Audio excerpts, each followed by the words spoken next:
नाही रान आपलं असून ती पिकवतोय ही पण तुम्हाला सांगितलंय. आपलं रान ती पिकवून खातोय. फक्त एक विषय झालाय की ती गट फुटलं नाहीत.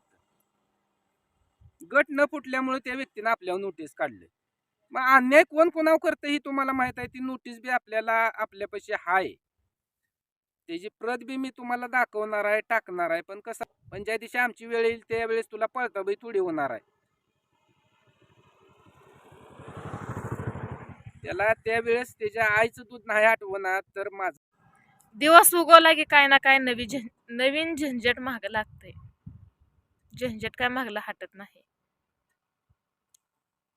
4-5 दिवसात सुखाचा दिवस बघायला भेटत नाही. दररोज काही ना काही काम मागा चालून माग येत आहे अजून चालून. त्या ज्या दोषात नसतोय तीच आपल्या बोकांडी बसतोय. ज्याच्यावर आपण विश्वास ठेवतोय तेच माणसं आपला विश्वासघात करते.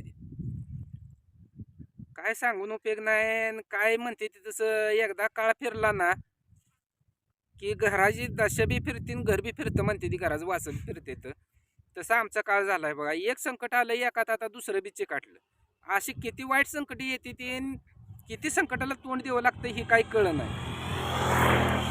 एक हाय त्याचाच मार्ग काढायचा चालू आहे तर दुसरं चिकाटलं. पण असू द्या. कळतंय तर की कोण कसं आहे कोण कसं आहे कोण कसं नाही.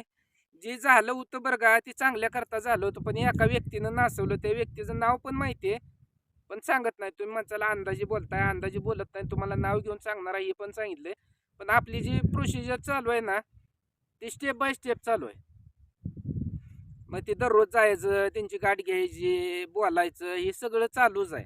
आणि रात्री एका दादानं कमेंट केली, तुम्ही डिटेलमध्ये जेवढं सांगचाल तेवढं आम्ही तुम्हाला गाईड करीन, म्हणजे मार्गदर्शन करतील.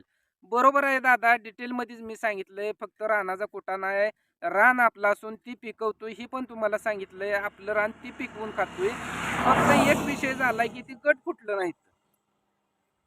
गट न फुटल्यामुळे त्या व्यक्तीनं आपल्यावर नोटीस काढले. मग अन्याय कोण कोणावर करतं ही तुम्हाला माहित आहे. ती नोटीस बी आपल्याला आपल्यापाशी हाय. त्याची प्रत बी मी तुम्हाला दाखवणार आहे, टाकणार आहे. पण कसं आहे थोडासा वेळ आहे हो. आज ती डोळं झाकून ती म्हणा घेऊ मांजर कसं आहे, माणूस बघत असलं तर मांजर जातं हळू डोळं झाकून दूध पितं. तसं आज ती दूध प्यायला लागलाय किंवा ती जी काय कारनामा करायला लागलाय ती चांगला नाही चुकीचाच आहे. तरी त्याला आपण करू द्यायला लागलोय. आज तुझी वेळ आहे तू करून घे. पण ज्या दिवशी आमची वेळ येईल त्यावेळेस तुला पळताबाई थोडी होणार आहे. त्याला त्यावेळेस त्याच्या आईचं दूध नाही आठवणार तर माझं पण नाव दुसरं ठेवा. या बघा आता कसं आहे, बरेच लोक म्हणजे बरेच दादांनी फोन केलं ताकदीचा वापर करा. आपल्याला ताकदीचा वापर करायला, आपल्याला डोक्याचा वापर करायचा. त्यानं डोक्यानं केलंय ना मग आपण पण डोक्यानंच करायचं. त्यानं ग बसून त्यानं केलंय. आपला विश्वास जिंकून धोका दिला. आपण त्याचा विश्वास जिंकणार नाही. आपलं शेत आहे. राहिलं कॅन्सल ती. पण तुला त्याच्यात पाय ठेवू देणार नाही. जातेला 5-10 हजार रुपये जीसीपीनं पूर्ण आपल्या शेताला जेवढं आहे का नाही चारी साईडनं चाऱ्या पाडून घ्यायची. मग मग काय करणार आहे हेच मला आणि त्या बघायचं आहे. व्यक्तीला ते आपलं शेत पाहिजे. त्या पायी ह्याची धरपड आहे ती. पण तुला ती देतच नाही.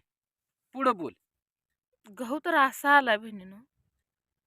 एवढा खतरनाक गहू आलाय. त्यानं पिकवलंय. पिकवू नको म्हणलं तरी आम्ही पुढं आले की पिकवतोय, करतोय.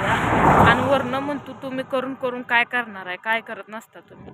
अशा भाषेत, उग्राट भाषेत, शिवी गाळी असल्या भाषेत ती बोललाय. पण वेळ आहे ती थोर आहे भाद्रा. काय तर एवढं जे आम्हाला या 2-4 दिवसात शनिवारपासून टेन्शन आहे बरं का बहिणीनं. तरी आम्ही ह्यांना म्हणलो होतं गप असा नको म्हणलं काय तर मार्ग निघल. ह्यांनाच गप करायचे, भाऊजीला गप करायचे. असू द्या असू द्या. हो मार्ग निघत नसतो कसा. पण हे आता डोक्यावरनं पाणी गेलंय. इतकं बेकार झालंय का नाही सांगण्याच्या पलीकडलं झालंय. लोकांचं पिकवून स्वतःची लेकरं बाळ जगवतोय ना ती माणूस. ते अंगी लागत नसतं एवढं लक्षात ठेव.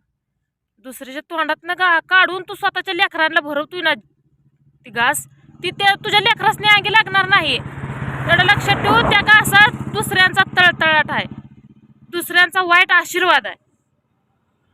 त्यामुळं तू जे काय करतोय ते चांगलं नाही.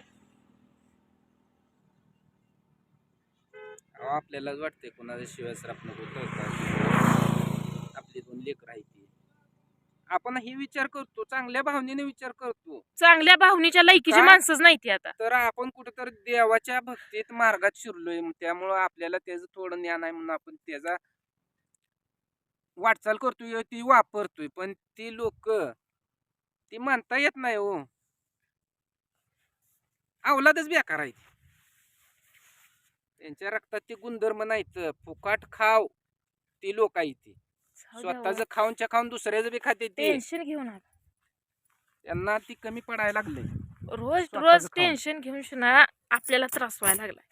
आपली जी कामं आहे ती सगळी जागच्या जागेला पडायला लागली. ती ऑर्डरी पडलेली आहे, त्या ऑर्डरी टाकायच्या आहेत, ती पण जागच्या जागेला आहे. या 2-3 दिवसात लय म्हणजे लय झंझट मागं लागलंय. आता आजचा दिवस राहिला, पण उद्याच्या दिवसात सगळ्या काय असतील ती ऑर्डरी टाकते बरं का बहिणीनं. जरा तुम्ही पण मला समजून घ्या. ह्या 2-4 म्हणजे 5-6 दिवसात आमच्या मागे लय बेकार काम आहे, पण सगळ्यांचे फोन येतात, सगळ्यांच्या ऑर्डरी पण भरभराटून पडते त्या. तुमचा सगळ्यांचा आशीर्वाद असाच माझ्यावर राहून द्या. ही अशी आयुष्यात वाईट माणसं येते ती प्रत्येकाच्याच येते ती. आजकाल खऱ्याचा काळ राहिला नाही. जेवढं खोटं बोलते ती तेवढं त्यांचं पोट भरतंय, तेवढं त्यांचं चालतंय म्हणून ती तशी वागते ती. आता असंच म्हणावं लागेल मला. अहो आता ज्या चालू काळात असा आहे, खोटं बोलणारा 4 टाइम रिटून जेवतोय, पण खरं बोलणाऱ्याला 1 टाइम जेवण भेटत नाही. का तर पावलागणीच त्याला खरं बोलतोय म्हणून अडचणी येते त्या.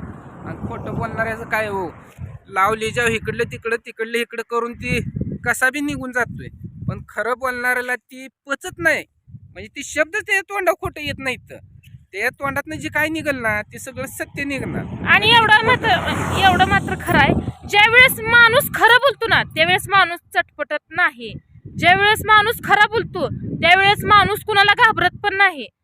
ज्यावेळेस माणूस चुकीत गावतो, त्याच्याकडं चूक होती, त्यावेळेस त्याचा हात लटपटत्यात, ती भेटतो. बोलण्यात देखील ते आवाज किंवा ती कशीच राहत नाही. का तर त्यानं चुकी केलेली असते आणि त्या चुकीचं पाप त्याच्या पुस्तकावर बसणाराही त्याला माहिती असतंय. मस्त आता त्याला ते सगळं कळलंय की बाबा ही माणूस त्यांना कळलाय जे आपण ही नासवलंय ते. पण त्या माणसाला अजून काय वाटतंय हे आपल्याला बोलणार नाही. ती चुकीच्या भ्रमात जगतोय. अरे सगळं झालेलं, तू नासवलं, तू कोण हाय, तुझं नाव काय आहे हे सगळं माहिती आहे. पण एक ना एक दिवस तुझं नाव देखील ह्यात येणार आहे. खाऊ द्या त्याची तर लेकरं बाळ सुखात राहून द्या. खाऊ द्या, किती दिवस अजून खातोय खा. पुढचं 4 दिवस तुझ्यासाठी लय भारी आहे. लय भारी म्हणजे लय खतरनाक आहे. तर एवढं 4 दिवस तुला काय करायचं ती करून घे. किती त्यात पिकवायचं आहे, किती खायचं आहे. 4 दिवसात पोट भरून खाऊन घे. 4 दिवसात तू काय पोट भरून खायचं आहे. गहू निघायला अजून 1.5-2 महिने जाते, पण तुझ्या पदारात पण पडत आज घेऊन घे तू. गहू तू केलाय का नाही, ती गहू एवढं लक्षात ठेव. तू पाणी देतोय त्याला, खात पाणी आमचं रान असून जे तू करतोय, आणि तुला सांगितलंय कुणीही, ह्यानी तर सांगितलंयच, पण एवढं लक्षात ठेव तू पाणी दे बाजरा, तू त्याला लहानाचं मोठं कर. पण एवढं लक्षात ठेव, ज्यावेळेस ती पीक काढा येईल का नाही त्यावेळेस तुला कळेल की ही पीक आपण एवढं आणून ही पीक कुणाच्या पदरात पडलं.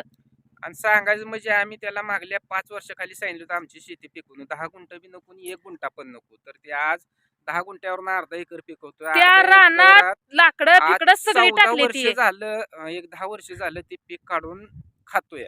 त्याचा मोबदला तर काय दिला नाही. पण आता आपण असं त्याच्यावर जी वाटचाल करणार आहे ना, त्यानं ती 10 वर्ष खरेदी करून पिकवलेल्याचा मोबदला एका क्षणात त्यानं दिला पाहिजे. तुला कळतंय मग गरीब लाचारी गबसणं काय असतं ते त्यावेळेसच तुला कळल. तवर कळणार नाही. तुला किती करायचं तेवढं कर.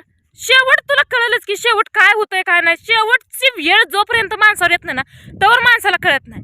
एवढं लक्षात ठेव.